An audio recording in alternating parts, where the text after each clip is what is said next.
And my co-founder is the tall blonde man there, my brother, who's the inspiration for this business. Andrew is in the middle, and my lovely mother is on the bottom left. And we started this business because my brother Andrew while he's super capable, we saw very little opportunity for him to lead a full and independent life, a life full of close relationships, a career he felt valued in, and the income he needed to pursue his hobbies because he's diagnosed with autism. And I'll get into kind of what we believe the root causes of this issue, of the unemployment issue, is in a minute.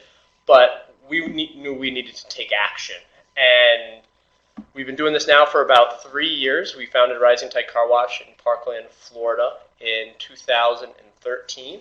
And instead of just kind of talking through this business model, we want to show you a quick video that'll make it a lot more real for you.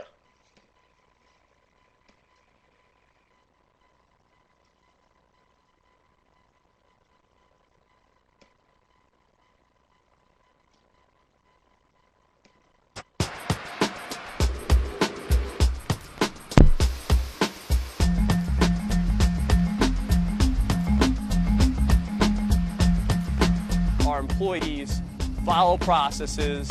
They're really excited to be here. How many cars do we need on tonight? About 350. They have a great eye for detail.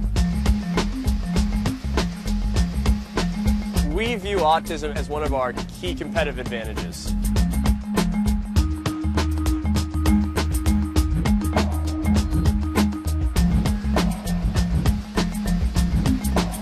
My name is Tom Dieri.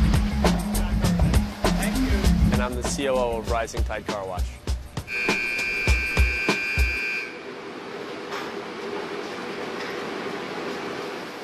Andrew's my younger brother by about 18 months. And we found out Andrew has autism when he was about 3 years old.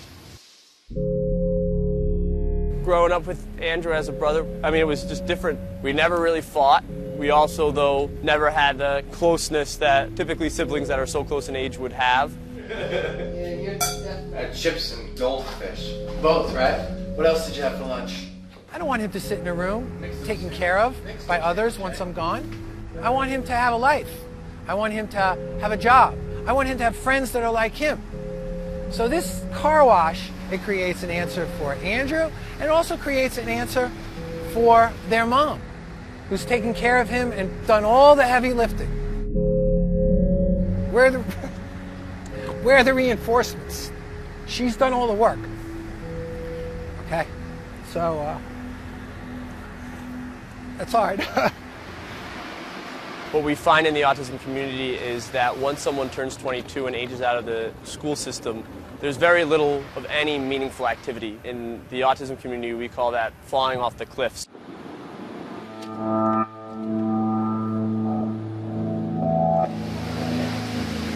Typically, people with autism are really good at structured tasks, following processes, attention to detail. So we saw that there are really important skills that people with autism have that make them, in some cases, the best employees you could have. How many are we going to do this weekend? Hopefully over 1,000. They come to us with very little purpose and very little hope for their future. That gas store just open up on you? Yes, it did.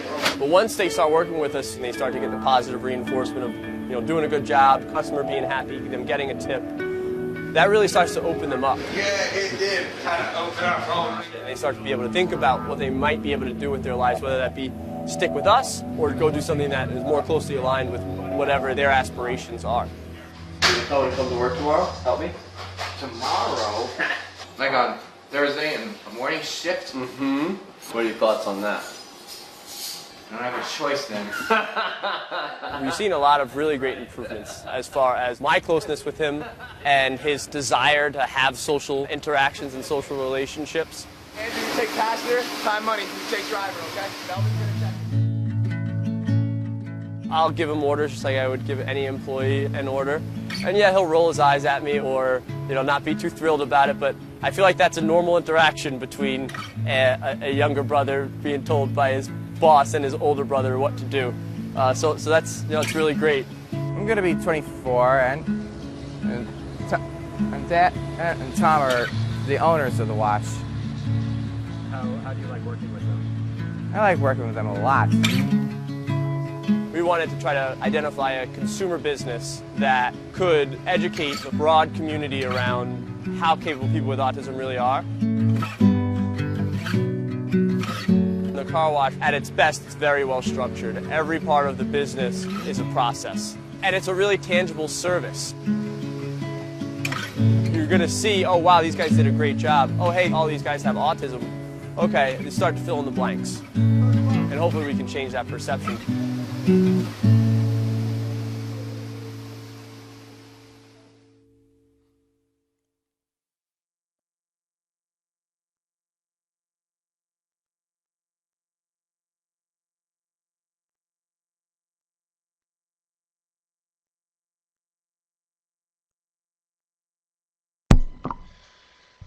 Okay, so that's a great video that's been shared over 30 million times on Facebook and YouTube.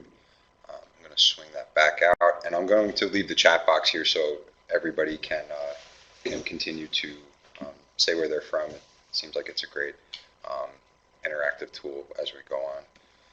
Yeah, so that right there you saw kind of the end product where we currently are as an organization, and just to kind of highlight the important points again, we are a flex service car wash, which we've identified through our research in a process that we'll identify later in this presentation that's the best business model for what we're trying to do for right now.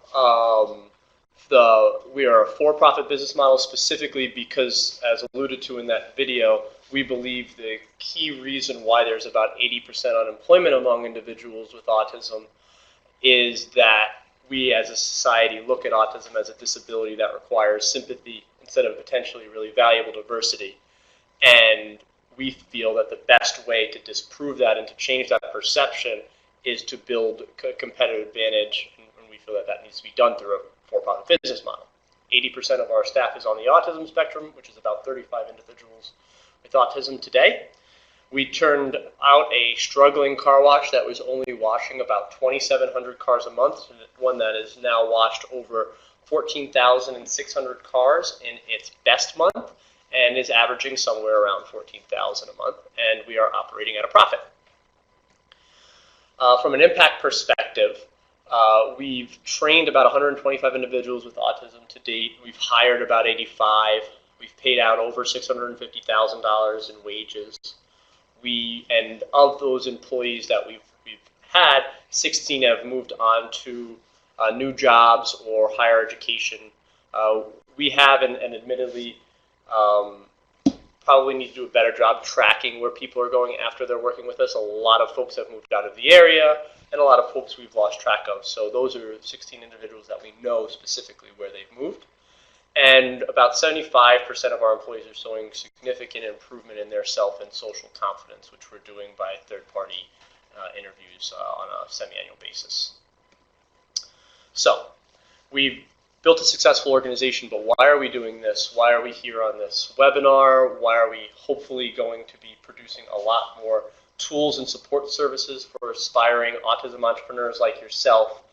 And it's pretty simple. We believe that we need a critical mass of successful autism entrepreneurs to prove the capability of individuals with autism. We want to inspire a movement, a grassroots movement of autism entrepreneurs to tell that story and prove the capabilities that so many individuals with autism have. So again, what we've found through our research and through talking and meeting so many individuals with autism and talking to so many business leaders is that fundamentally autism is looked at as a disability that requires sympathy instead of a potentially really valuable diversity. We know that this is a perception issue because there's a ton of data, and anybody who works with individuals with autism can probably attest that they have tremendous skills. Many have an excellent eye for detail, are great at process-driven tasks, as well as have a real enthusiasm for work. The thing is that businesses don't understand this for the most part. It's really hard to convince a business owner or an HR professional who depends on the success of their employees to hire someone who fundamentally they believe is inferior in that job because they have a disability. So in order to change that, we need folks like you. We need more stories like ours to really influence this majority. So what you see here on this slide is an adoption curve. So this is the way essentially ideas diffuse to become mainstream ideas. And in order to get to that mainstream business segment, which we believe would be the segment that will eventually solve this issue, because that's where most of the jobs are, we need a critical mass of early adopters and innovators, which are your entrepreneurs and people who are willing to dedicate their lives to proving the capabilities of people with autism, and then your entrepreneurs within forward-thinking organizations that are able to use those examples to get buy-in within their organizations. And at that point, you'll have enough data and enough really strong evidence to get the mainstream to move. The great news is that you're not alone. You're not the only ones that are trying to do this. We're not the only ones that are trying to do this. At our feet right now, there is a groundswell of enthusiasm from the autism community in trying to do these things, and people are starting to take action. So right here, we have two entrepreneurs that we've worked with in our workshops in Miami-Dade and Broward County, Florida. They're Valerie Hershkowitz and her son Blake, who are in the picture on the left-hand side. Valerie started Chocolate Spectrum, wasn't an entrepreneur, wasn't a professional chocolatier. Making chocolate was certainly a hobby, but that was not her job. She's in fact a very well-respected speech pathologist, but she knew she had to act in order to provide her son with the life that he deserved. So she founded Chocolate Spectrum out of her kitchen, not, with just an idea, really, and slowly but surely she's moved to the point now where she's doing enough business, and they just moved into a retail space. They're providing training services as well as selling their chocolate to help other individuals with autism become chocolatiers, and as well as typical people, and to be a community gathering place through events. And on your left-hand side here, on your right-hand side here, you see Sylvia Alpanis-Prats, who is the founder of Miami is Kind, a new organization, but an organization I feel like you'll hear a lot about over the next year or so. They started with 2 employees last year. They've now gotten to 4, and they make macaroons and are actually at the moment looking to do a GoFundMe campaign to raise some funding to build the capacity to employ 2 more people. So I would really encourage that you look at both of these folks as role models, and hopefully you see yourself in them, just like we do, and they inspire you to action.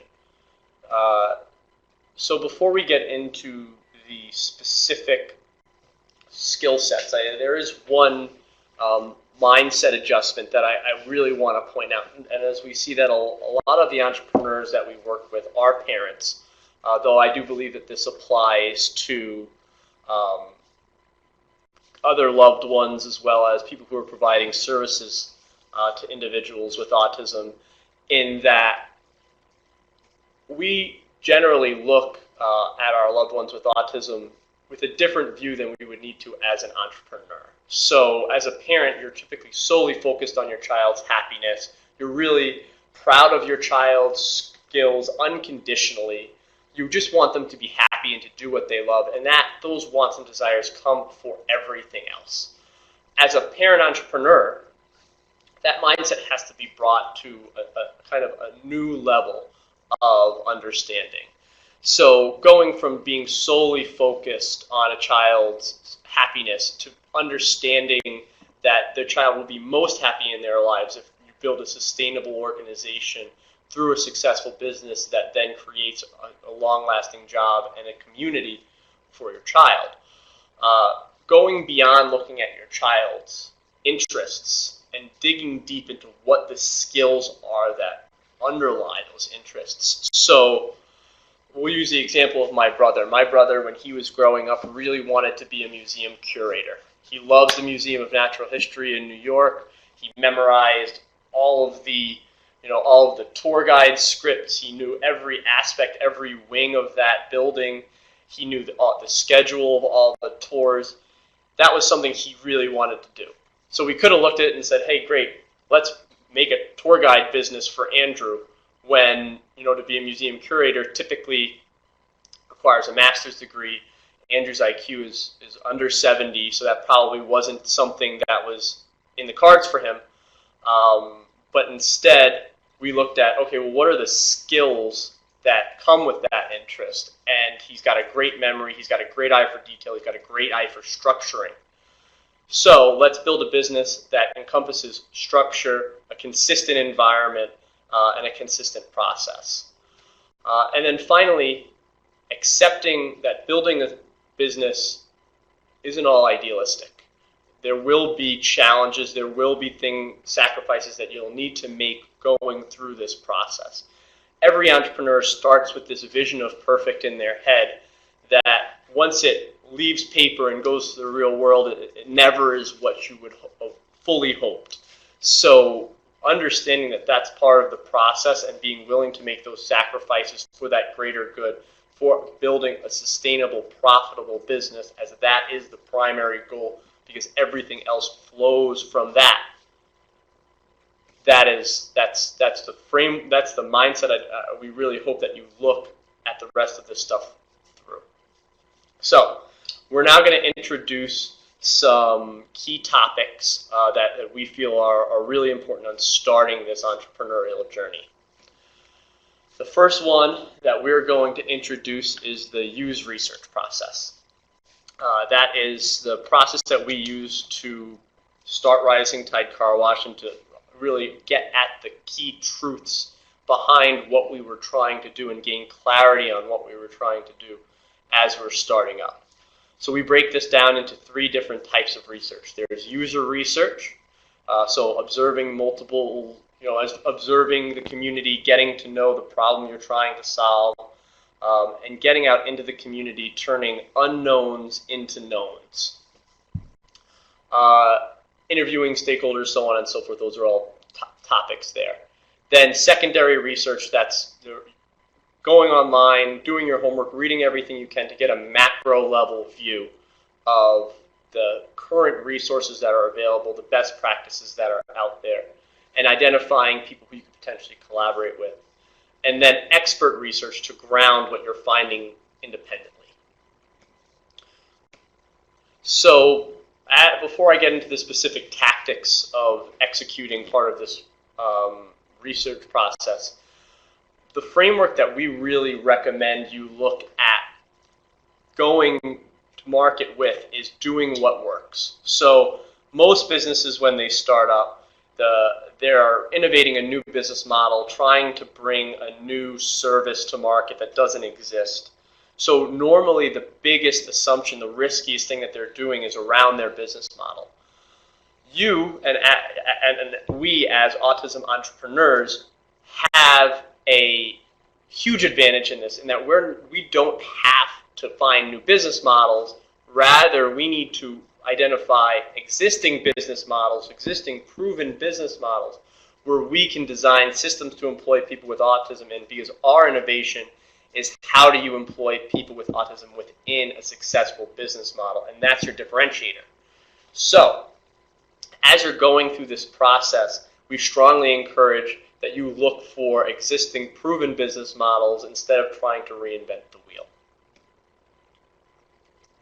So the first part of the use research process is the user research, and that's going to be starting with really gaining clarity on the problem you're trying to solve. So the old saying here that when you know one person with autism, you only know one person with autism holds significant wisdom when you're trying to build a business around people with autism, because the spectrum is so wide, the skills are so varying, that you need to really get out of your own idea of what autism is that you've gained through your child or your small group of individuals with autism that you know, and get a broader sense of the community. So that's great ways to do that is going out into classrooms, observing, going to job sites, going with job coaches to their different job sites, going to community groups, getting involved in the social activities, and then interviewing individuals with autism as well as the other key stakeholders, so service providers, other parents, other concerned citizens, to really get an idea of what the specific problems that you're trying to solve are. So from there, you're going to map actually what's available and try to identify who you can collaborate with. So this kind of process of getting out into the community, getting to know people with autism, getting clarity on how you can solve this issue, and getting then to figure out who you can collaborate with. This is like the first steps. So here are some key questions. I'm going to breeze through these. If you want to see these after, the slides will be available. So what are the key skills that people in your community possess?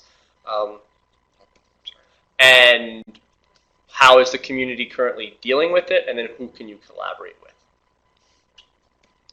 So now the second half of user research is going to be with the business, on the business side. So when you're building a business to employ people with autism, it's a really classic example of a dual-sided business model. So we're both trying to solve a problem for individuals with autism through employment, as well as trying to solve a market need, which is the business model.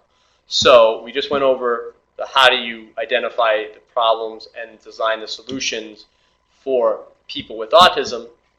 The next side is how do you weave that into a valuable business model. So the first thing, after you now have identified, okay, maybe these are some business ideas that I would like to do, would be getting out and talking to customers of those businesses. Again, our recommendation to you is that you go and identify businesses that are currently successful business models and proven business models. And then so going and finding people who are avid users of that service and identifying what the key value propositions are. Can you guys hear me all right now?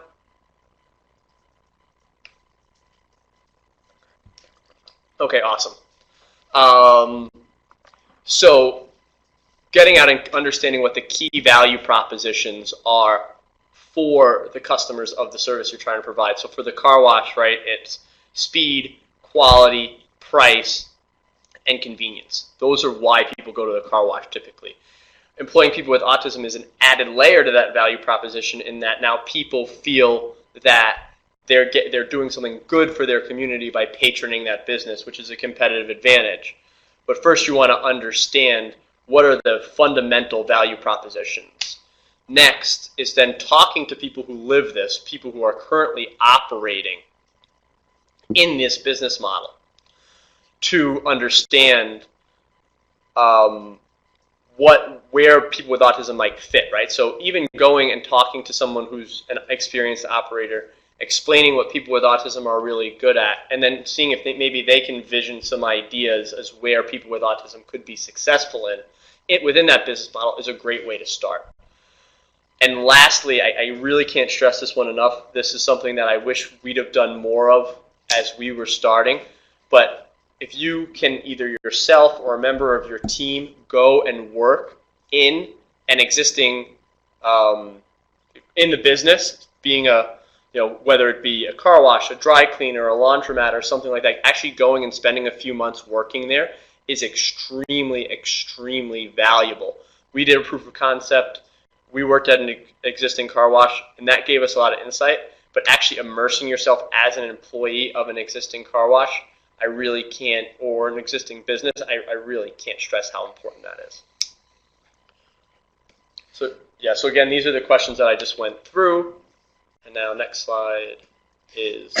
Okay, so that was great, and that's the, in the whole framework of this, that's the that's of the use research, getting that user feedback. Now we're going to go into the secondary research, which is a good ancillary tool as you're going through this whole process. So you're going to want to educate yourself with secondary research and identify risks and opportunities by synthesizing existing research that's already been done, that's already out there. You're going to read everything you can about the industry that you want to get involved in, what the market outlook looks like, what the actual offering of services within that industry is, and see how you can connect the dots with the strengths of individuals with autism and the processes and job function of that prospective business. So collect as much secondary data as possible until you feel comfortable that you have a good relevant sample of findings. This type of research is generally quicker and easier to collect than the primary research part, where you're setting interviews and you're doing surveys and things of that nature. Again, this is a great additional tool to affirm that primary data. Places that you can look in databases and external information sources. Internet search engines is typically where you're going to find most of this stuff. It's just important to make sure that you filter what's good and relevant information and what's not. So in the context of Rising Tide, they searched for everything they could about autism, employment, and the car wash industry to understand both. And in going through that process, trying to identify potential partners and mentors and best practices, and risks and roadblocks. So after doing those first two, the user research and the secondary research, you're going to want to ground both of those, the research that you've done there, with expert research. You want to ground your findings and understand the landscape through conversations with industry experts. So we spoke with anyone in the autism world and the car wash industry who would listen to get their feedback on our ideas and learn about how the systems we're getting involved with work, and again, to identify potential partners. So these type of interviews with experts are great for answering why and how type questions to finding answers to complex issues. So this part of the research process will produce the most rich and insightful information, because you're picking somebody's brain who's in it and who's been there and who's been in your shoes before. So again, we can't stress enough, when you're going through this whole process, see where you can fill your knowledge gaps. So make sure that you're playing to your own strengths. And if you identify something where someone else might be better suited to do a certain task, make sure you can do what you can to bring that person on board or to help you out. And that brings us to our findings when we went through our research process. Right. So essentially, these are the things that we found, and these are things that were really valuable truths that have guided us all the way through our iterations of our business till today. So as I keep harping on, and we really truly believe the root cause of the disability employment issue among people with autism is that it's viewed as a disability instead of a valuable diversity. That really guided a whole lot around our, what business model we chose, how we were going to grow the organization through things like we're doing with Rising Tide U, and so on and so forth. We identified the business model that we were going to start in, and not only the industry, but the specific business model being that flex service car wash through this research process. And then we identified, through the research, the specific partners that could help us get there. So UM-NSU CARD has been a huge player in helping us gain credibility in the community, as well as how to work with individuals with autism. And Sonny's Enterprises has helped us really learn the car wash business. So now this next section, I'm going to preface with talking about the way the media talks, kind of popularizes entrepreneurship as being this rugged individualist, somebody who can do it all on their own, that doesn't need any help, and frankly, that's not real. Every successful entrepreneur has mentors, partners, co-workers, colleagues, co-founders behind them, making them successful. So as you're going through this journey, immediately start to look to build that tribe. And be honest with yourself, know what you don't know. We were not experts in autism. We were not experts in car washing to start. So we went and we found people who were, to help us actually envision or make this vision a reality. So we're going to now talk through a a framework here of how to do that, how to build those mentor and investor relationships and partner relationships through a framework that's provided by Unreasonable Institute, which is a great organization that I highly recommend you check out that helps social entrepreneurs tackle the world's largest issues. So this framework is broken down into three parts. There's the build, which is what to do before a meeting, the strong, which is what to do during a meeting, and the friends, which is what to do after the meeting, coming together as the Build Strong Friends framework. So build, what to do before the meeting. The first two parts of this is really understanding what it is you need, being honest with yourself and what you need at that point to get to the next level of the business development, and then figuring out who you need to get there. So for us, like I said, we didn't really know much about autism besides our own relationship with Andrew and his friends. So we needed to find experts in autism. We were really transparent about that. We found Dr. Alessandri at UM-NSU Card. We found James Emmett, who's a leading disability and employment consultant. We worked with them to better understand autism. Then we found a partner in Sonny's because we knew we didn't know the car wash industry, and they guided us through the process of starting a car wash. At that point, right now that you've identified the people that you want to work with, you have to incline them in your favor. So there's a few really great tips that you can use to try to do that. So the first thing and the most powerful way that you can get someone to like you before you've ever talked to them is to get introduced by someone who they know or they respect. So right away, there's a ton of value in building your network, building your tribe, going out and talking to as many people as you can, because the bigger your network is, the easier it becomes to find someone who then can make a connection to someone who you really need to talk with. If you don't have those connections and you're just starting out, another really great tool would be to create a really simple website. I'm not advocating at this point to go out and spend money on a website or build something fancy. There's great tools like Strikingly, as well as Instapage, where you can build really nice landing pages to get your idea across and look a lot more professional than just some random person that's reaching out to somebody who probably gets hundreds of emails a day. Then learn everything you can about them. So there's a few reasons as to why you really want to learn about someone before you get on the phone with them. First, fundamentally, we have a human need to feel valued. And if you go do the homework before you talk with them, and you then just go and you say all these great things that they've done and why you want to talk with them, that immediately makes them feel valued and much more apt to help you. The second reason is that it cuts out a lot of time in that probably finite conversation that you're having with them. Typically, that first conversation is only going to be about a half hour. So if you're going to only have a half hour and they're going to have to spend 10 or 15 minutes describing to you what they can do so you can figure out how they can help you, it's a really inefficient use of their time.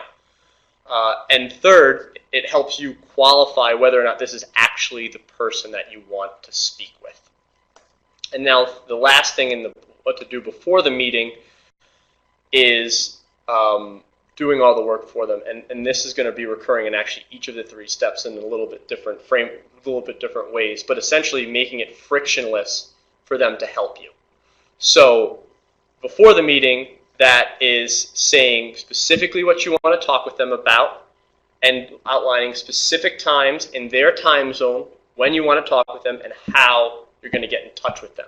So, for instance, right, let's say we want to open a car wash in Lincoln, Nebraska. We don't know anything about Lincoln, Nebraska. We need to talk to a marketing person who does local marketing in Lincoln, Nebraska. We find the person. We say, hey, I need help with this concept, making it well known in Lincoln, Nebraska. I can talk at 1 p.m.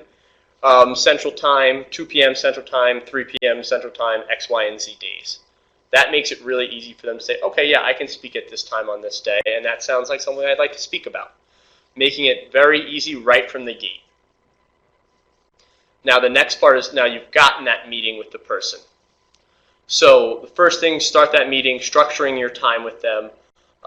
Identifying within the first 2 minutes of the conversation why you're there to talk with them, how much of their time you want, and then kind of getting right into the meat of the conversation is really respecting their time very well. It also then leads right into the next part, which is treating them like the most important person in the world. So again, as a early stage entrepreneur, you may not have that much to offer them in ways of money or connections or really anything besides the fact that you really value them. And that is something that's of value. So making sure that you're not checking your cell phone, you're not doing little things where you're disrespecting them and not giving them your full attention is hugely important in these first meetings. Remembering yourself. So I know I do, and a lot of aspiring entrepreneurs, when they get that meeting with somebody who can really help them, start to feel like they don't deserve the opportunity, or they're not worthy of this person's time, or they're going to look stupid in the conversation. It's really helpful, at least for me and for a lot of the folks I've met, to just remember that you're not there to necessarily change their perception. You're there to authentically talk about what you need and what you're trying to do, and let the chips fall where they may.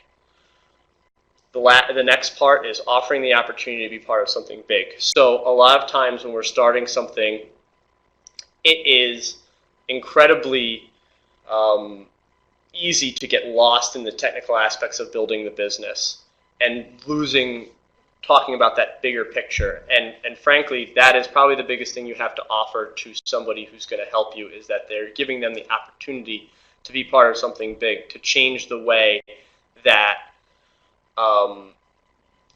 we look at autism, to change the lives of specific people with autism. That's how you get them to really be on your team. Then naming the next step. So again, this is part of that, doing all the work for them, telling them specifically what you need from them, as well as specifically what you're going to do. And then give whatever you can, whether that be simply thanks, or whether that be, maybe you found out in the conversation that they're huge Dodgers fans and you have it in with somebody who has season tickets and getting them tickets, or maybe they just love chocolate and you send them chocolates or something like that. You don't have to force this, but if there is a way for you to give back value, you constantly want to be looking for that. And now what to do after the meeting. So this is a lot of repetitive compared to what I just said, but I'm just going to touch the finer points. First, follow up fast. Follow up within the 24 hours of speaking with them. I will say that is really what separates a really good entrepreneur from someone who's all talk, is in that they're actually following through on what they're saying they're going to do. So do that immediately. Then I'm just going to hit one more point here, which is sending email templates.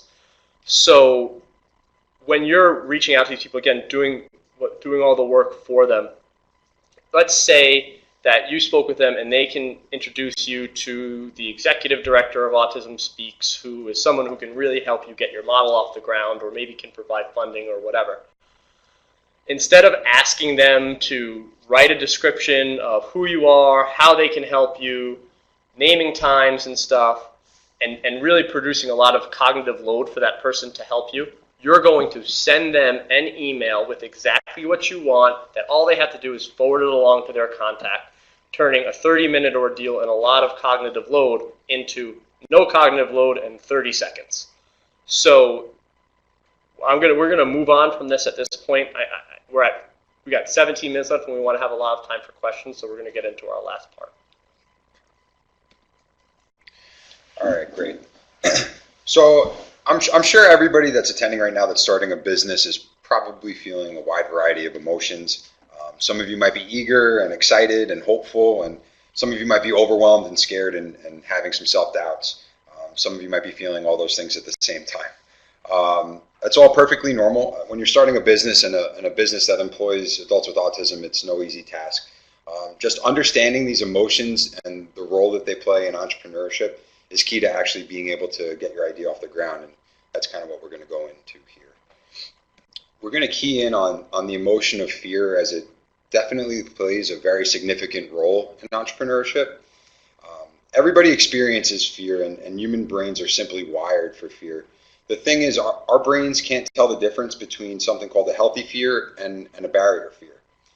And a healthy fear is something that overcomes us when our flight or fight response is triggered, where we are overcome with stress in our body. We tense up, we become very alert, and in general, our body just speeds up. Like when we're being chased by cheetahs, it's rational and it's a normal fear for our bodies to produce that type of stress to be able to run the hell away and not be eaten. On the contrary, a barrier fear is one that just lives inside of our heads. We experience it even when we're not in imminent danger. So our bodies can produce that same type of chemical response, that flight or flight response, when we're, say, about to do public speaking in front of a large audience. And the fear that we experience when we're starting a business is no different. The thing is, you just need to acknowledge and distinguish what type of fear that you have. So it could be a healthy fear, like financially risking all of your money to start a business while you're raising kids. Or it could be a barrier fear. So something like fearing the unknown or fearing failure. That latter is what we're focusing on. We're certainly not telling you to take equity out of your home to start a business if you're not financially able to do so. We're focusing on those barrier fears that cause inaction when you're trying to pursue your entrepreneurial idea. So what type of fear do you have? Is it a limiting fear where you're afraid of what other people might think, or you're fearful or worrying about the unknowns? Are you afraid of failure? Again, these type of fears could be ones that are just living inside of your head, and the good news is we have some tools that you can use to overcome them. So if you find yourself feeling fear of uncertainty or fear of failure, map out all the possible outcomes that can happen when you're starting your business, including the worst case scenario, because that's important. Once you consider that worst case scenario, it should make it a lot less scary than when it's just an idea and it's just unknown. Also, have a plan B. This should help in boosting your self-confidence, as you'll have another viable option to fall back on if things don't go the way that you originally planned. Next, we're going to say don't waste your energy on something that ultimately doesn't benefit you, and we're going to talk about that in just one second. And finally, take the smallest step possible towards your goal so that the fear response is never triggered. And that's going to be a main topic that we hit on when we talk about Kaizen. So I'm going to read a quick quote about Adam Callinan, who says, "Don't waste your energy." He states, let's be straight. Nobody wants to fail, but not wanting to fail and fearing failure are not the same. One's an attitude and the other is a mindset. If you're truly fearful of failure, you're wasting needed energy on something that has no benefit. So take that energy and redirect it towards iterating your current processes or diversifying your revenue stream so that failure is less of an option. So to give a very quick example of that, Valerie from the Chocolate Spectrum, who we referenced earlier, is opening up her first retail location. And in doing so, she's diversifying her revenue stream by starting a chocolate training business. So again, she's giving herself less of an option for failure, as she has two different revenue lines now that she's going to be focusing on: retail chocolate sales and that training business. So now that's going to bring us to this topic of failure, and I'm gonna just go right into it. As the slide alludes, failure is success in progress, and this statement holds great truth. We're saying that the path to success is taken by experiencing failures along the way. And I think Thomas Edison said it brilliantly. He said, "I have not failed, I've just found 10,000 ways that won't work." So working towards this type of mindset will serve you greatly as you go through your journey. Having the ability to overcome adversity, reflect, learn, and then try again are some of the biggest differences from those that are successful and those that are not. So again, what we're trying to say here is that there's a lot of value in failure. When things don't go the way that you wished, ask yourself what you can learn from it and how it positions you going forward to have greater success in the future. So with that being said, there's smarter ways to fail than others. You can mitigate the risk of failure by spending the least amount of time resources, and money required to put out your concept idea into the market. So like this young man here is working with his chemist set, and it looks like he didn't do too well. Treat each opportunity as a test or as an experiment, because there's two big benefits from trying and failing quickly. Number one is that you can quickly figure out what's not working, and you can iterate it again to find a new solution that's better. And number two is that each failure lessens this thing just a little bit. So the quicker that you can kind of get acclimated to this idea that not everything's going to work, the better. So we're going to use Rising Tide as a quick example. The organization started out by running a pilot program at a partner wash for a few weeks to see if employing adults with autism in a car wash concept would be possible, and seeing how customers responded to the idea before making this large financial investment in a car wash location. So here in doing this experiment or this pilot program, we're mitigating the risk of potentially a financial failure by testing that idea first. So now that brings us to Kaizen. So after speaking about emotion, the emotion of fear, and this idea of failure, and briefly some things that you can do to overcome each, we'll talk about this concept of Kaizen. That's kind of a great tool in bringing it all together. The concept translates roughly to good change or continuous improvement, and it's a productivity philosophy that helps organize everything that you do into actionable steps. So it means constant continuous improvement and taking small steps that will ultimately lead to big results in accomplishing your goals. So big goals at first can seem overwhelming and scary, like when you're about to climb a mountain. It can seem impossible from your current vantage point, and it could be terrifying to think about all the moving parts at once and how you're going to be successful. But when you break that down into smaller actionable steps, something like jumping over a little paper towel roll, it's not as scary. And these examples are obviously extreme, but I think they illustrate the point pretty well. The idea of taking small steps and setting small goals is pretty profound. It makes it easier to overcome that fear response that's triggered from setting big goals, such as taking the entrepreneurial leap and starting a business. So rather than thinking about this goal as a large undertaking, understand that in reality it's a series of much smaller steps that's going to get you to where you want to be. So failure and fear can be very frustrating and paralyzing if you let it. So again, try and view these opportunities as a chance to learn instead of something like screwing up. And you're bound to feel more confident as you go forward and the next time that you do it. So if we totally bomb this presentation, let us know and we'll refine it and put on a better one going forward, because again, this is an experiment. We're seeing if this is a good way of disseminating curriculum, and if it's not, we'll go back and we'll tweak it and we'll do it again. So here we have a proven process known as PDSA, Plan, Do, Study, Act. And this process breaks down those big goals into smaller steps, again, in order not to trigger that fear response that might live in our head, or not to experience the inertia from thinking about failure. So you're going to start with plan, and plan is going to be plan that smallest goal that you're looking to try or to test. And this could be at the most basic or the most granular level as possible. Try and take that small baby step towards your goal. So if your goal is to try to find potential partners or mentors, start by planning the smallest thing possible that you feel comfortable with. Something like that could be planning to do a little background research on successful people in your industry, planning to make a LinkedIn connection, planning on sending an email to introduce yourself and your business concept. After you plan it out, you're going to go out and carry out that small test.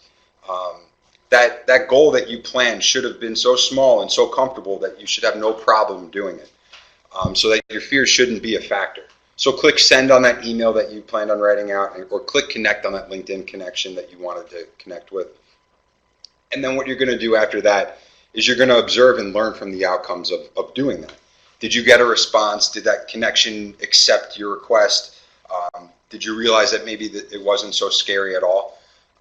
after observing, you're going to determine what modifications you might need to make to yield a better result next time. So if you didn't connect or get an email response, think about what you can do differently to get a different result. Or if you did, what can you do to take that next small step and that next small step? Because you're going to repeat this process over and over. So that next step could be, if you made a connection, having a phone conversation with that person or planning a lunch meeting. And you're going to repeat. So again, these small actionable steps over time will yield big results. Constantly working on your craft and doing what you can to make improvements to yourself and your business without setting off that fear alarm or experiencing the inertia from thinking about failure will set you apart from those that are successful and those that are not. And this, we're going to kind of move this a little bit quicker. This book, Good to Great, kind of just illustrates that point that taking small steps were what pushed companies that were average into that next level into great companies. And you can read that quote on your own if you'd like. And as you're going through the process, just remember to remember your purpose and why you started doing this in the first place. Because being resilient is going to be very important in doing this, and your purpose is going to be very important when you're going through trials and tribulations. So this concludes the topics part of our presentation. We'd like to let you know that you can visit our website, risingtideu.com, if you like what you heard today, or you want to stay in the know about new exclusive content. We'd also love to hear your feedback on this presentation, so you can drop us a line on there. We'd love to hear from you. Now, if anybody would like to stay for questions, I'll end the recording and we can bring the chat box over again.